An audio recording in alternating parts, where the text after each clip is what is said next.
प्यारे विद्यार्थियों, ethics paper के अंतर्गत हम आज चर्चा करेंगे नैतिक प्रत्ययों के बारे में।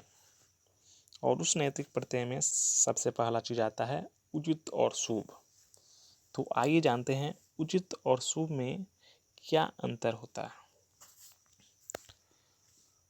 सबसे पहले हमें यह भी जानना जरूरी है कि नैतिक प्रत्यय कहते किसे हैं। नैतिक प्रत्यय को हम समझने के लिए एक उदाहरण दे सकते हैं। जैसे अच्छा की जब हम चर्चा करते हैं या शुभ का जब हम उदाहरण लेते हैं तो बहुत जगह इसका उदाहरण हमें देखने को मिलता है और बहुत परिस्थितियों में अच्छा शब्द का हम प्रयोग करते हैं और सब जगह इसका अर्थ जो है अलग अलग होता है। जब कोई वस्तु हमारे लिए उपयोगी सिद्ध होती है तो हम उसे अच्छी कहते हैं।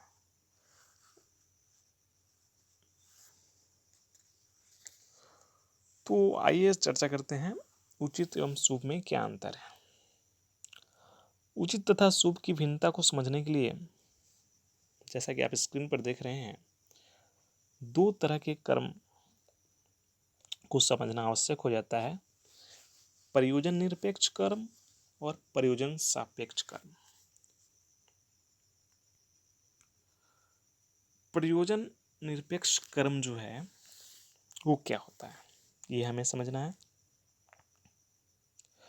जब हम कोई कर्म इसलिए करते हैं कि वैसा करना नियम के अनुकूल होता है और उसको करने से हमारे कोई फल की प्राप्ति की आकांक्षा नहीं रहती, यानी जिस कर्म को करने में हमें फल प्राप्ति की कामना नहीं रहती, हम ऐसे ही करते हैं जैसे हमको सही लगता है कि यह नियम के अनुकूल है और ये मेरा कर्तव्य है, ऐसा करना चाहिए, तब इस कर्म को हम प्रयोजन निरपेक्ष का अर्थ हुआ जिसमें कोई प्रयोजन ना हो, कोई आकांक्षा ना हो, यानी शुद्ध कर्तव्य निष्ठता इसमें शामिल होती है। इसको परिणाम निरपेक्ष भी बोल सकते हैं। इसमें हमें किसी परिणाम की आशा नहीं होती है, किंतु जब हम कोई कर्म किसी उद्देश्य की पूर्ति या फल प्राप्ति के लिए करते हैं तब हमारा कार्य जो है प्रयोजन सापेक्ष हो जाता है। किसी चीज को सोच समझ के करना और उसमें एक फल की कामना निहित हो तो उसे प्रयोजन सापेक्ष कार्य करते हैं।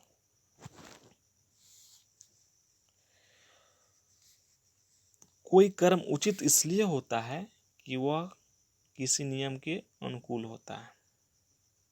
अब हम यहाँ समझ रहे हैं कि उचित और शुभ में दोनों में अंतर क्या है।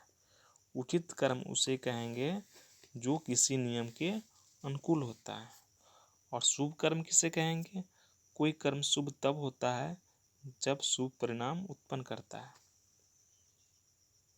दोनों में एक बारीक सा अंतर है जिसे हमें समझना है, क्योंकि साधारण जगहों पर या साधारण लोग दोनों शब्दों का प्रयोग कहीं भी कर देते हैं, लेकिन दोनों में हमें ये समझना है कि जो उचित है वह किसी नियम के अनुकूल होता है। जैसे कि इसको प्रयोजन निरपेक्ष में जैसे शामिल करते हैं, जब कोई कर्म शुभ तब होता है जब शुभ परिणाम उत्पन्न करता है।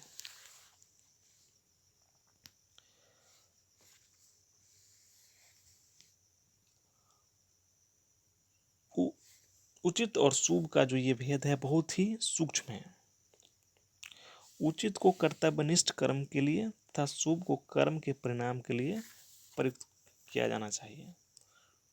उचित को कर्तव्यनिष्ठ कर्म के लिए कि ये मेरा कर्तव्य था और मैंने ये काम किया इसलिए ये काम यह उचित है, और कर्म के परिणाम के लिए जो है शुभ का प्रयोग किया जाता है। किसी कर्म का अगर अच्छा फल आए तो उसे शुभ माना जाता है, और किसी कर्म का अगर बुरा फल आए तो उसे अशुभ माना जाता है। यहाँ पर एक चर्चा करना आवश्यक हो जाता है। कांट जो बहुत बड़े दार्शनिक हुए हैं उन्होंने एक सिद्धांत दिया, कर्तव्य के लिए। कर्तव्य निष्ठा परक दृष्टिकोण को अपनाने का कार्य उचित का जो प्रत्यय है वो करता है, प्रयोजन निरपेक्ष। और गीता में भी कहा गया है, कर्मण्येवाधिकारस्ते मा फलेषु कदाचन, यानी हमें सिर्फ कर्म की चिंता करनी चाहिए, यानी तुम्हारा अधिकार जो है कर्म करने में है, फल प्राप्ति में नहीं, ऐसा गीता में बताया गया है। तो इस तरह हम देखते हैं कि उचित और शुभ प्रत्यय में एक बारीक सा और बहुत ही महत्वपूर्ण अंतर है। फिर से हम एक बार समझ सकते हैं कि कोई कर्म उचित इसलिए होता है कि वह नियम के अनुकूल होता है, कर्तव्य के अनुसार होता है, और कोई कर्म शुभ तब होता है जब शुभ परिणाम उत्पन्न करता है। तो आशा है आप इसे अच्छी तरह समझ चुके होंगे। इथिक्स के अंतर्गत फिर हम आगे अन्य प्रत्यय हैं उसकी चर्चा करेंगे। धन्यवाद।